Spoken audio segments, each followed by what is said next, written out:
Quinn hurtled through the double doors to courtroom 9 with 1 minute to spare, nearly tackling a female attorney and her client standing just inside the doorway, conversing quietly. "Sorry," Quinn mumbled, as she scanned the benches in the gallery for Tracy, a bout of dizziness rocking her. Tracy Norwich shot up from her seat in the second row, a tsunami of relief visibly rolling over her thin, high-cheekboned face. The 38-year-old, with her honey-blonde hair and waifish frame, was a direct contrast to Quinn, who stood at 5'8", had a mane of thick red hair, and possessed an athletic build she had earned by kayaking every chance she got. "Quinn!" Tracy called out. Quinn motioned with one hand for her client to lower back down onto the bench as she wove through the packed aisle to join her. "I didn't think you were going to make it," Tracy squeaked, her face as tight as her voice as Quinn dropped into the seat beside her. There was a twitchiness in Tracy's manner that evinced her nervousness, and Quinn's tardiness likely hadn't helped matters.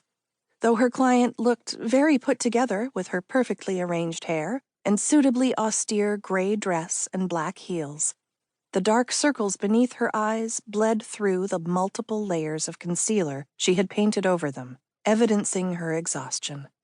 Those eyes narrowed as she appraised Quinn critically. "What's wrong?" "What? Nothing. It's fine. I'm here." Quinn could hear the breathiness in her own voice as she pulled her briefcase onto her lap and started fiddling with the latches. "No," Tracy said. "What's wrong with you? You're sweating. You're practically dripping. And you're—" "Quinn." Quinn jumped at the deep voice, calling her name from somewhere behind her. Jerking her gaze from Tracy, she spun in her seat, scanning the area at the back of the courtroom. No one seemed to be looking at her. "Who called my name?" "Did you hear that?" Quinn asked, her eyes still trained on the back of the room. "Did someone call me?" "Quinn, seriously, are you all right?" Tracy asked, tugging on Quinn's arm. "Quinn?" Quinn rotated forward, her stomach now revolving in nauseating circles. She swallowed hard. "Oh, is the air conditioning broken in here, too?" "All rise," the bailiff called, as Judge Laura Richter emerged from her chambers through a door behind the bench and moved to her seat. Everyone, including Tracy and Quinn, stood in unison, and suddenly the world plummeted. Quinn's hand shot out, grabbing onto Tracy to keep from tipping over as the floor wobbled beneath her. She sucked in a ragged breath as Tracy grabbed beneath Quinn's arm, supporting her weight. As Quinn struggled to right herself, the bailiff was already striding over.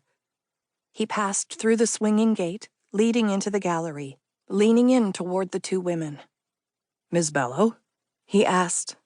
"You all right? You don't look so good." "Bailiff, is there a problem there?" Judge Richter called out as she rose to her feet again.